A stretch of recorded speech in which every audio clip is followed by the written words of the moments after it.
Hello, guys. So, in this session, we are going to discuss about the global reactions to Trump's victory. Okay. So, we will see how different countries are reacting to Donald Trump's return to the presidency as a 47th president of United States. Some nations are cheering his win, expecting positive changes for future, and while others are concerned about what this shift in leadership could mean for them. So, by examining which countries stand to benefit or face challenges, we can get a clear view of the global impact of Trump's victory. So, let's get started. Let me share the PPT. With that, we will be explaining this. So, all right, okay, guys. I hope you can see the screen. So, let's get started. Global reactions to Trump's victory. So, let's start with Russia.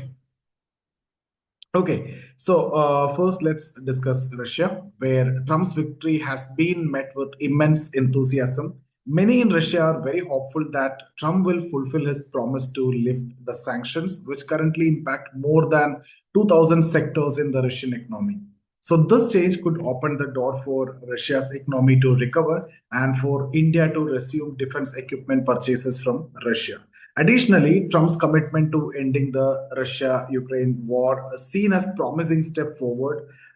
As you see, he is talking about peace, and he is saying that his intention is to stop the war. So his commitment to end Russia-Ukraine war is seen as a promising step towards peace in this context. So that's a sentiment that aligns with Russia's geopolitical goal also. Anyway, now let's move on to India's reaction. So, mixed reaction. So let's look at the strategic gains and economic concerns of India. So if you see India's reaction to Trump's win, it's multifaceted. On one hand, his victory brings a renewed opportunity for defense and strategic partnerships, particularly with the upcoming Quad summit, which will take place in India in 2025. And Trump's presidency could strengthen Indo-US relations with, talks likely covering defense cooperation and more comprehensive trade deals also. On the other hand, Trump may press India to reduce the tariffs, especially on US companies entering the Indian market. And this could involve negotiations over Tesla's market entry, which would require some adjustments on India's end to accommodate the US interest. So that we need to wait and watch. Okay, now let's move on to the China's apprehensions. See, China is undoubtedly wary of Trump's return, given his previous tariffs on China's imports, and plan to impose further tariffs up to 60%. And in fact, Trump have stated that the same, that he will reduce the income tax and then increase the import tariffs from countries like China. So such measures would make Chinese products more expensive in the US, and that can create an opportunity for Indian and Vietnam companies to increase their exports to US. So when they impose more tariff on Chinese product, that becomes more expensive. Okay, so they will decide to import less, so that will create a void, and India and Vietnam, countries like that, can use that opportunity. So this presents a clear challenge for China, but at the same time opportunity for some other countries, because Trump have told to some countries they will impose the import tariff or increase the tariff. So, challenge for China, and now faces competition from other market anyway. So, if the import duties increase, that will be a big challenge for China actually, and that can reduce the Chinese access to US market also. Let's also discuss about Canada. Okay.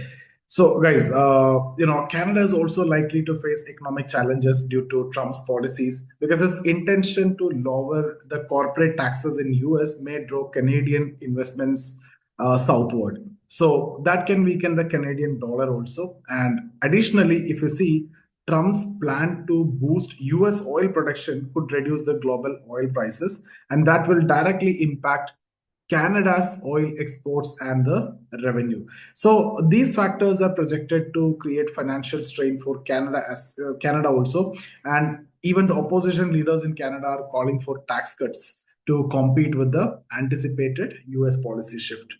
So let's look at Bangladesh now.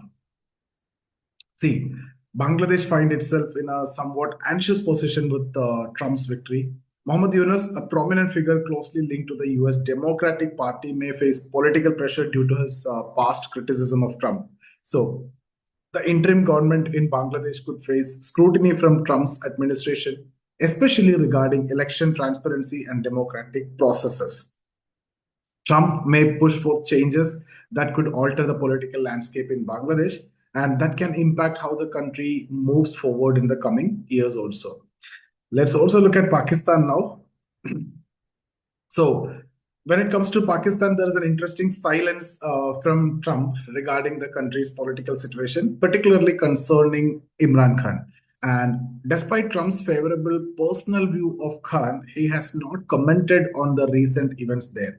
So, this could indicate that US and Pakistan relation may remain largely unchanged under Trump's leadership, with the potential for military aid being restricted also once again. So something Pakistan had hoped would be restored. So that may be the case. Anyway, let's look at Europe's worries and NATO and the defense concerns. So Europe's defense concerns. So Europe remains uneasy about Trump's victory. I discussed that in the previous video also. Many European nations expressed a preference for Kamala Harris over Trump, mainly because of Trump's stance on NATO. So Trump previously suggested that the US might not intervene if Russia threatened NATO members unless they increased their defense spending. So this statement has caused considerable concern among the European countries, particularly Germany, which has been vocal in opposing Trump's policies. So Europeans now worry that Trump's presidency could lead to reduced US involvement in their defense, facing them to bolster their own military capacity. So there is a kind of isolation that they will face, and they will have to work upon their defense now that they may not get the US support. Now let's look at global implication. So let's conclude. That's it. Okay. So we have discussed almost all the prominent countries. So see that Trump's return has sparked range of reactions across the world, worldwide. So Russia, Israel, and certain sections in India are very much optimistic about this and seeing opportunities for growth and strengthen ties and cooperation. But countries like China, Canada, and parts of Europe face uncertainty about how Trump's policies will affect their economies and the geopolitical standing. So, as the world adapt to these changes, each country will need to navigate its relationship with the US under Trump leadership at this point of time. So that's about this session. I hope you got some idea about what I wanted to convey to you. So see you guys in the next video. Thank you so much for watching.